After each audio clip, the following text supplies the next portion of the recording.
तो हर्षन के लिए ह्यूमर के बारे में तफरीर है, लेकिन चूंकि मेरे कलम से निकली है तो हो सकता है संजीदा हो, इसके लिए माफ कीजिएगा।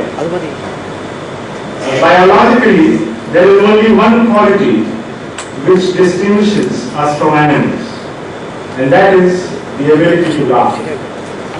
In a universe which appears to be utterly devoid of humor, we enjoy this supreme luxury.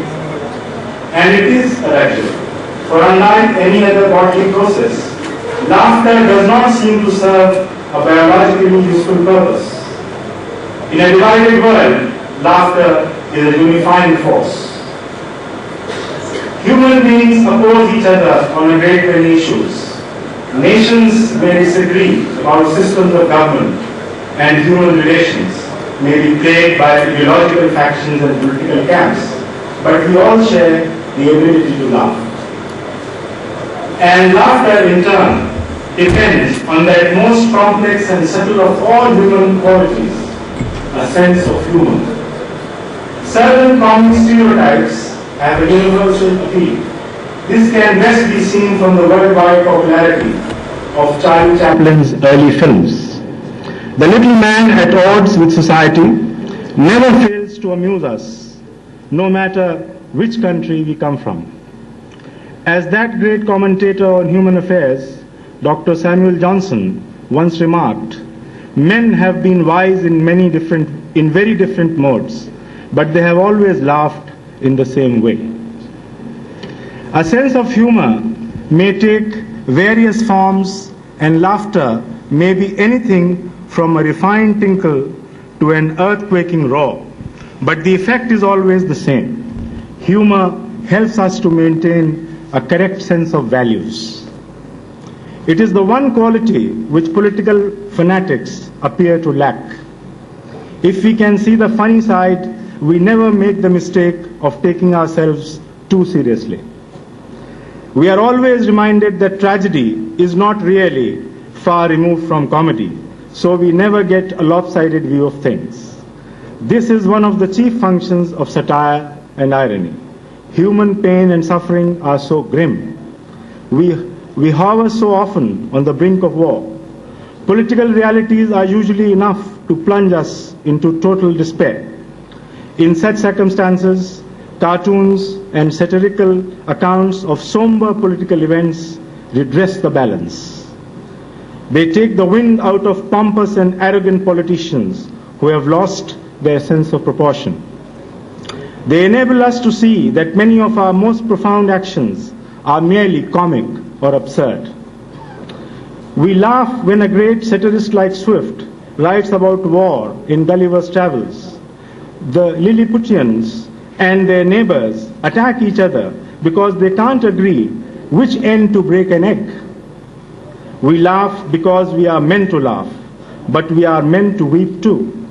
It is no wonder that in totalitarian regimes, any satire against the establishment is wholly banned. It is too powerful a weapon to be allowed to flourish. The sense of humor must be singled out as man's most important quality because it is associated with laughter, and laughter in turn is associated with happiness.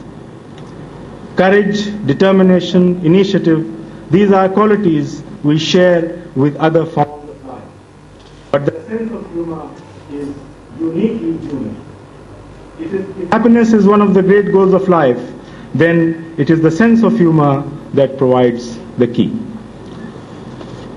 It's my proud privilege to introduce to this audience my friends Manzar Ali Khan from Pakistan, Mushtaba Hussain, Yusuf Nazim, and Dileep Singh from India.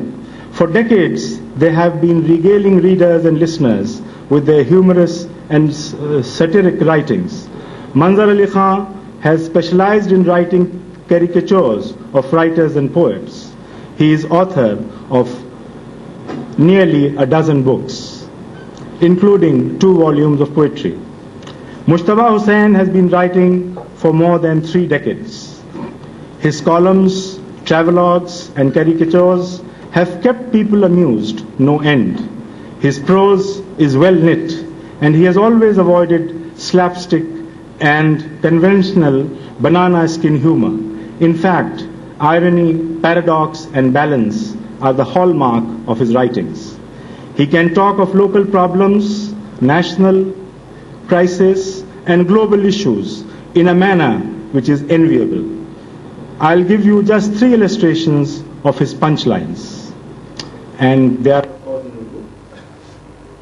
हमारी society की खराबी यह है कि जब भी जमीन पर कोई आफत आती है तो लोग आसमान की तरफ देखने लगते हैं. Another one on advertising.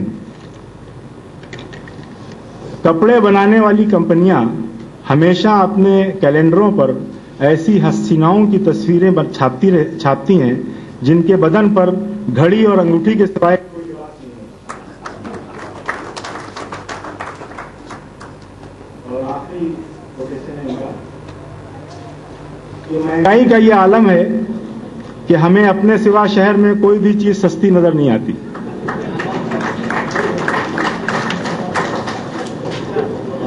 Mujtaba has been translated into many Indian and foreign languages, including Japanese. His travelogue of Japan made great waves when it was published a decade ago. So have all his other books. Yusuf Nazim is perhaps one of the senior most humorists of the subcontinent. His output has been immense. He never allows any event, situation, or conversation to go by until he has seen congruous and shared it with believers. Even at this ripe old age, the springs of his wit and humor are fresh and bubbling. Dalip Singh, a former Indian Foreign Service officer, has drawn heavily on his experiences in foreign lands. Apparently simple and innocent human situations inspire him to have a hearty laugh and doesn't mind having it at his own expense. Dalip Singh is a Punjabi, and Punjabis have an immense capacity to laugh even they have to make a fool of themselves. Dalip Singh